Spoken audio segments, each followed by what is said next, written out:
Si vous posez la question autour de vous, combien y a-t-il de races sur la Terre, la réponse est à peu près toujours la même. Il y en aurait 4, chacune déterminée par la couleur de la peau et chacune correspondant à un continent.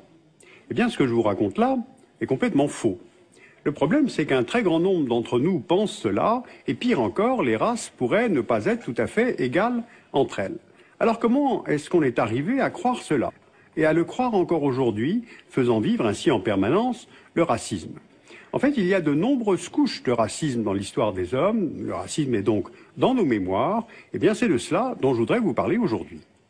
Regardez cette carte ethnographique du monde. Elle vient d'un atlas de 1907 du géographe français Vidal de Lablache, et l'on y constate la corrélation entre continents et prétendues races qui s'y rattachent.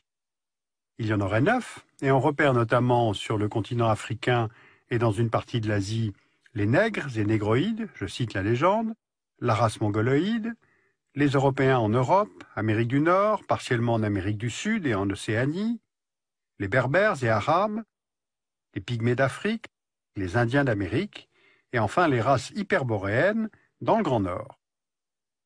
Or, cette carte a été vue par des millions de jeunes Français, et ce jusqu'au milieu du XXe siècle. Et cet atlas allemand, de la même époque, donnait à peu près les mêmes informations. D'après ces cartes, l'espèce humaine est divisée en races, c'est-à-dire des populations qui se distinguent les unes des autres par certains traits héréditaires, comme la couleur de la peau, qui est la différence la plus visible.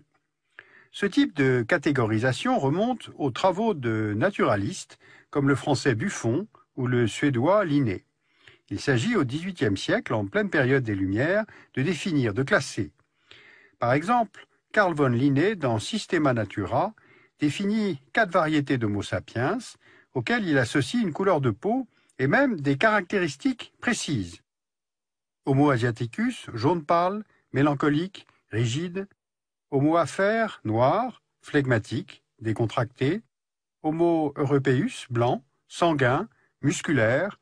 Homo americanus, rouge, colérique et droit. Ensuite, la couleur de la peau n'est pas le seul critère à être utilisé par les savants de l'époque.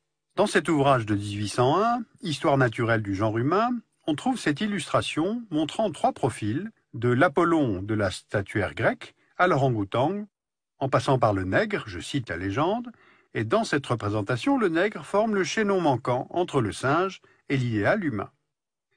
Apparaît ainsi vers le milieu du XIXe siècle une nouvelle science qui a pour objectif de mesurer ces différences entre les hommes pour créer des catégories et ensuite les hiérarchiser. Par exemple en s'appuyant sur l'anthropométrie et la craniométrie. Le représentant de ce courant en France est Paul Broca. L'anthropologue allemand Blumenbach, lui, identifie 5 races. On lui doit la dénomination de variété caucasienne, c'est-à-dire blanche, et Blumenbach estimera que la race noire est perfectible. Les théories raciales se voient ainsi confortées par les apports de la science au XVIIIe et XIXe siècle et peuvent ensuite se diffuser largement. Par exemple, le manuel scolaire « Le Tour de France par 2 enfants » nous enseigne qu'il y a 4 races et que la race blanche est, je cite, la plus parfaite des races humaines. Et songez qu'entre 1877 et 1977, ce livre est vendu à 8,5 millions d'exemplaires, soit autant d'enfants qui assimilent ces idées-là à l'école. Et ces enfants ont été nos grands-parents, ou peut-être même nos propres parents. Alors cela explique évidemment en partie comment nous avons été conduits à penser de façon aussi fausse. Poursuivons notre remontée dans l'histoire. Au XVe siècle, le prince catholique portugais Henri le Navigateur conçoit de nouveaux types de navires, les caravelles. Et grâce à ces caravelles, Bartolomé Dias, Christophe Colomb, Vasco de Gama, Francisco Cabral, Magellan vont réaliser pour le compte du Portugal et de l'Espagne ce qui est vu par les Européens comme les grandes découvertes. Plusieurs traités successifs, arbitrés par le Vatican, vont permettre aux 2 puissances ibériques, le Portugal et l'Espagne, de se partager le monde, y compris celui qui reste à découvrir et à évangéliser. Ces découvertes donnent aux Européens l'accès à de nouvelles routes commerciales et à de nouvelles terres et richesses qu'il faut exploiter. Et pour exploiter, il faut de la main-d'œuvre, alors un nouveau type de commerce se met en place, dit triangulaire, et qui fonctionne de la façon suivante. Les commerçants européens vont chercher des esclaves en Afrique, les emmènent de force dans le Nouveau Monde et rapatrie ensuite les bénéfices tirés de cette force de travail gratuite vers les monarchies européennes.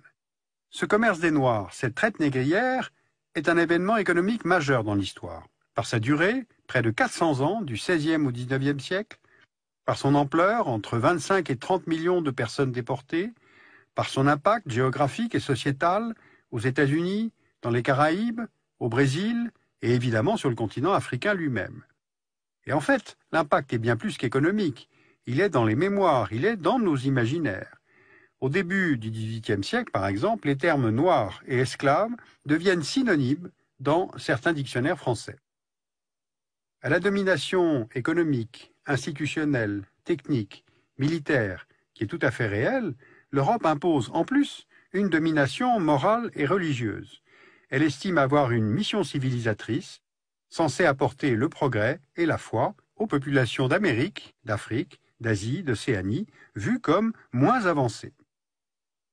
Une grande partie du monde est colonisée, et le partage de la quasi-totalité du continent africain entre puissances européennes à la conférence de Berlin de 1885 a été, à cet égard, tout à fait emblématique. 20 ans plus tard, en 1914, à la veille de la Première Guerre mondiale, voici à quoi ressemble le monde politique. On repère les empires contrôlés par la France, le Royaume-Uni, l'Espagne, le Portugal, les Pays-Bas, la Belgique, l'Allemagne, l'Italie.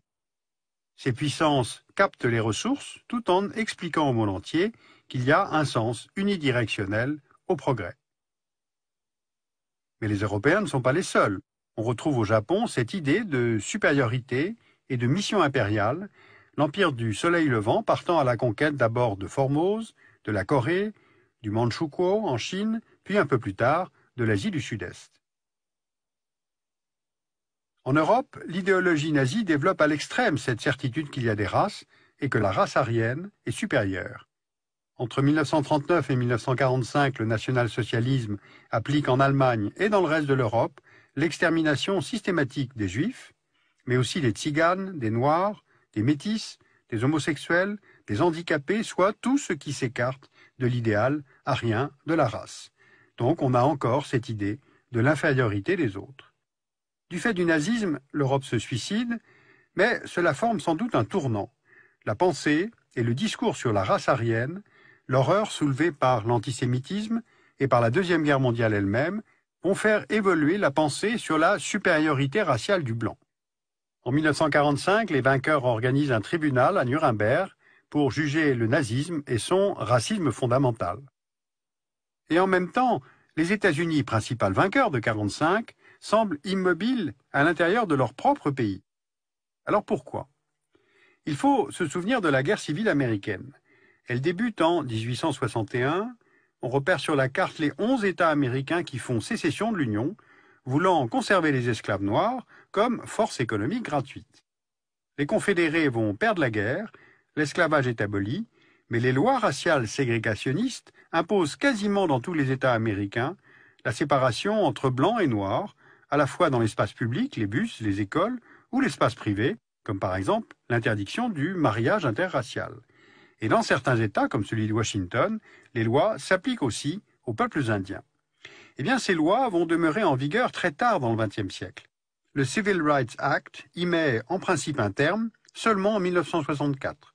Et depuis, il aura fallu donc 50 ans, soit 2 générations, entre l'abolition du racisme officiel et l'élection en 2008 d'un président américain noir. Ce qui ne fait pas disparaître pour autant le racisme aux États-Unis. L'autre paradoxe se trouve dans ce même calendrier de la deuxième moitié du XXe siècle.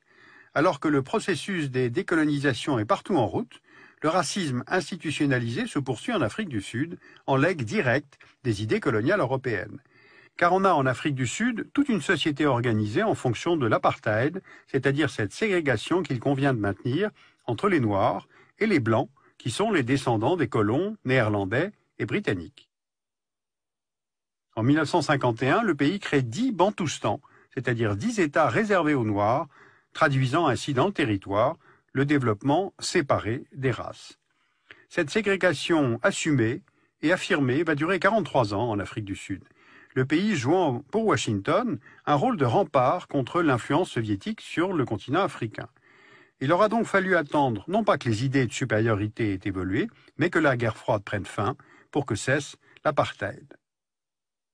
En vous évoquant ces quelques étapes et les mémoires qu'elles ont laissées, j'ai voulu vous faire bien mesurer la grande épaisseur historique du racisme. Aujourd'hui, on sait que le génome humain n'est ni blanc, ni noir, ni jaune. L'espèce humaine est une, et les êtres humains qui peuplent la planète partagent tous une origine commune. L'Homo sapiens a émergé il y a environ 150 000 ans en Afrique tropicale, puis il a peu à peu migré hors de ce continent il y a 60 000 ans, pour venir ensuite coloniser l'ensemble de la planète au cours des millénaires qui ont suivi. Cette dernière carte nous montre la répartition moyenne des couleurs de peau dans le monde. Les variations de couleurs, claires ou foncées, sont le résultat de l'adaptation du corps humain aux conditions environnementales et climatiques. La couleur dépend de la concentration de la mélanine, c'est un pigment produit par les cellules de la peau en fonction de l'exposition au soleil. La peau foncée offre une protection contre le soleil, puis elle s'éclaircit progressivement en montant vers les latitudes plus élevées. Elle s'adapte ainsi à l'ensoleillement qui est moindre et permet la synthèse d'une vitamine de croissance, la vitamine D. Cette carte a bien sûr cessé d'être exacte, elle a évolué avec les migrations, les voyages, les brassages et les métissages des populations, donc la mondialisation. Les avancées de la biologie, de la génétique, de l'archéologie ont donc permis d'établir qu'il n'y avait pas de hiérarchie entre les peuples. La question des races semble donc scientifiquement réglée, et pourtant le racisme réapparaît en permanence et sous diverses formes. Quand il ne s'applique plus à la couleur de la peau, il contourne. Et il s'applique par exemple aux noms propres, aux locataires, aux candidats à l'embauche, il se déplace vers la religion de l'autre, voire à la catégorie de l'immigration. Donc vous mesurez la grande adaptabilité du phénomène. Alors pourquoi est-ce que ce classement entre les hommes est si difficile à dépasser ? Pourquoi est-ce qu'il réapparaît en permanence comme une construction politique ? Pourquoi est-ce qu'en fait, ça nous convient toujours ? En fait, ce n'est pas simple de parler du racisme, ce n'est pas un phénomène rationnel, on touche là à des questions émotionnelles, voire personnelles, et pourtant, les enfants naissent sans avoir la moindre idée de la couleur de leur peau. Donc, tout se passerait par la suite. Sur cette question fondamentale du racisme et sa trop longue histoire, je vous renvoie tout d'abord au DVD, double DVD, qui s'appelle Nous autres, Éducation contre le racisme, conçu par la Fondation Thuram. Le numéro de novembre 2011 de la revue Textes et documents pour la classe est consacré à l'exposition Exhibition ou l'invention du sauvage, qui se tient au musée du Quai Branly jusqu'au 3 juin 2012. Et puis je vous conseille vivement de lire le livre de Liliane Thuram, Mes étoiles noires, édité au Seuil dans la collection Point.